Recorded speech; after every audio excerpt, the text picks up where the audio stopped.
परमेश्वर के दैनिक वचन। परमेश्वर अपना कार्य संपूर्ण जगत में करता है। वे सब जो उस पर विश्वास करते हैं, उन्हें अवश्य उसके वचनों को स्वीकार करना और उसके वचनों को खाना और पीना चाहिए।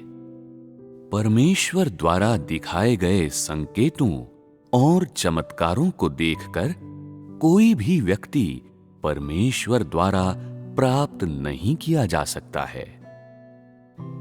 युगों के दौरान परमेश्वर ने मनुष्य को पूर्ण बनाने के लिए सदैव वचन का उपयोग किया है। इसलिए तुम्हें अपना समस्त ध्यान संकेतों और चमत्कारों पर नहीं लगाना चाहिए, बल्कि परमेश्वर द्वारा तुम्हें पूर्ण बनाए जाने की तलाश में रहना चाहिए। पुराने विधान के व्यवस्था के युग में परमेश्वर ने कुछ वचन कहे और अनुग्रह के युग में यीशु ने भी बहुत से वचन कहे। जब यीशु इन बहुत से वचनों को बोल चुके थे, तब बाद में आए प्रेरितों और पैगंबरों ने लोगों को यीशु द्वारा निर्धारित की गई व्यवस्था और आज्ञाओं के अनुसार अभ्यास करने के लिए प्रेरित किया और यीशु के द्वारा कहे गए सिद्धांतों के अनुसार उन्हें अनुभव के लिए प्रेरित किया। अंतिम दिनों का परमेश्वर मनुष्य को पूर्ण बनाने के लिए मुख्यतः वचनों का उपयोग करता है। वो मनुष्यों का दमन करने या उन्हें मनाने के लिए संकेतों और चमत्कारों का उपयोग नहीं करता है। इससे परमेश्वर की सामर्थ्य को स्पष्ट नहीं किया जा सकता है। यदि परमेश्वर केवल संकेतों और चमत्कारों को दिखाता, तो परमेश्वर की वास्तविकता को प्रकट करना लगभग असंभव होता और इस तरह मनुष्य को पूर्ण बनाना भी असंभव हो जाता। परमेश्वर संकेतों और चमत्कारों के द्वारा मनुष्य को पूर्ण नहीं बनाता है, किंतु वचन का उपयोग मनुष्यों को सींचने और उनकी चरवाही करने के लिए करता है, जिसके बाद मनुष्य की पूर्ण आज्ञाकारिता प्राप्त होती है और मनुष्य का परमेश्वर का ज्ञान प्राप्त होता है। यही उसके द्वारा किए गए कार्य और बोले गए वचनों का उद्देश्य है। परमेश्वर मनुष्यों को पूर्ण बनाने के लिए संकेतों एवं चमत्कारों को दिखाने की विधि का उपयोग नहीं करता है। वो मनुष्यों को पूर्ण बनाने के लिए वचनों का उपयोग करता है और कार्य की कई भिन्न विधियों का उपयोग करता है, चाहे ये शुद्धिकरण, व्यवहार, कांट-छांट या वचनों का प्रावधान हो।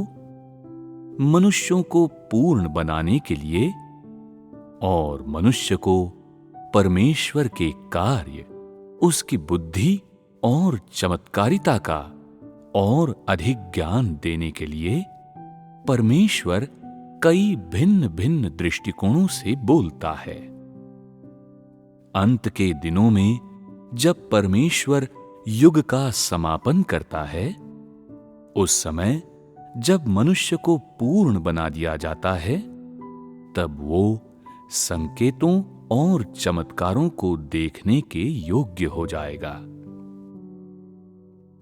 जब तुम्हें परमेश्वर का ज्ञान हो जाता है और तुम इस बात की परवाह किए बिना कि परमेश्वर क्या करता है, उसकी आज्ञा पालन करने में सक्षम हो जाते हो, तब तुम संकेतों और चमत्कारों को देखोगे, क्योंकि तुम्हारी परमेश्वर की वास्तविकता के बारे में कोई धारणाएं नहीं होंगी।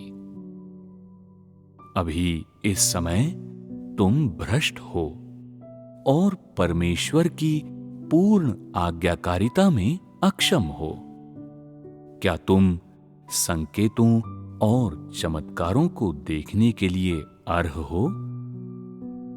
परमेश्वर संकेतों और चमत्कारों को उस समय दिखाता है जब वो मनुष्यों को दंड देता है, और तब भी दिखाता है जब युग बदलता है, और इसके अलावा जब युग का समापन होता है। जब परमेश्वर का कार्य सामान्य रूप से किया जा रहा हो तो वो संकेतों और चमत्कारों को नहीं दिखाता है। संकेतों और चमत्कारों को दिखाना अत्यधिक आसान है, किंतु वो परमेश्वर के कार्य का सिद्धांत नहीं है और न ही ये मनुष्यों के प्रबंधन का परमेश्वर का लक्ष्य है। यदि मनुष्य ने संकेतों और चमत्कारों को देखा होता और यदि परमेश्वर की आत्मिक देह मनुष्य पर प्रकट होना होता, तो क्या सभी लोग परमेश्वर पर विश्वास नहीं करते? मैं पहले कह चुका हूं कि पूर्व दिशा से जीतने वालों का एक समूह प्राप्त किया जाता है। ऐसे जीतने वाले जो महान क्लेश से गुजर कर आते हैं। ऐसे वचनों का क्या अर्थ है? उनका अर्थ है कि न्याय और ताड़ना और व्यवहार और काट छाट और सभी प्रकार के शुद्धिकरण से गुजरने के बाद केवल ये प्राप्त कर लिए गए लोग ही वास्तव में आज्ञा पालन करते थे। ऐसे व्यक्तियों का विश्वास अस्पष्ट और अमूर्त नहीं है, बल्कि वास्तविक है। उन्होंने किन्हीं भी संकेतों और चमत्कारों या अचंभों को नहीं देखा है। वे गूढ़ अक्षरों और सिद्धांतों या गहन अंतर्दृष्टि की बातें नहीं करते हैं। इसके बजाय उनके पास वास्तविकता और परमेश्वर के वचन और परमेश्वर की वास्तविकता का सच्चा ज्ञान है। क्या ऐसा समूह परमेश्वर की सामर्थ्य को स्पष्ट करने में अधिक सक्षम नहीं है? अंत के दिनों के दौरान परमेश्वर का कार्य वास्तविक कार्य है। यीशु के युग के दौरान वो मनुष्यों को पूर्ण बनाने के लिए नहीं, बल्कि मनुष्य को छुटकारा दिलाने के लिए आया, और इसलिए उसने लोगों से अपना अनुसरण करवाने के लिए कुछ अचंभे प्रदर्शित किए, क्योंकि वो मुख्य रूप में सलीब पर चढ़ने का कार्य पूरा करने आया था, और संकेतों को दिखाना उसकी सेवकाई का हिस्सा नहीं था। इस प्रकार के संकेत और चमत्कार ऐसे कार्य थे जो उसके कार्य को प्रभावशाली बनाने के लिए किए गए थे। वे अतिरिक्त कार्य थे और संपूर्ण युग के कार्य का प्रतिनिधित्व नहीं करते थे। पुराने विधान के व्यवस्था के युग के दौरान भी परमेश्वर ने कुछ संकेत और चमत्कार दिखाए, किंतु आज परमेश्वर जो कार्य करता है वो वास्तविक कार्य हैं, और निश्चित तौर पर अब वो संकेतों और चमत्कारों को नहीं दिखाएगा। जैसे ही वो संकेतों और चमत्कारों को दिखाएगा, उसका वास्तविक कार्य अस्त व्यस्त हो जाएगा, और वो अब और अधिक कार्य करने में असमर्थ हो जाएगा।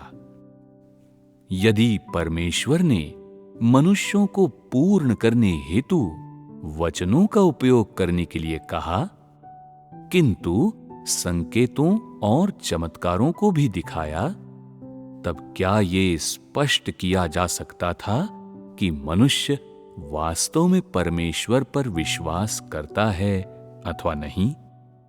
इस प्रकार परमेश्वर इस तरह की चीजें नहीं करता है। मनुष्य के भीतर धर्म की अतिशय बातें हैं। मनुष्य के भीतर से सभी धार्मिक धारणाओं और अलौकिक बातों को बाहर निकालने और मनुष्य को परमेश्वर की वास्तविकता का ज्ञान कराने के लिए परमेश्वर अंत के दिनों में आया है। वो परमेश्वर की उस छवि को दूर करने आया है जो अमूर्त और काल्पनिक है, एक ऐसी छवि, दूसरे शब्दों में, जिसका बिल्कुल भी अस्तित्व नहीं है।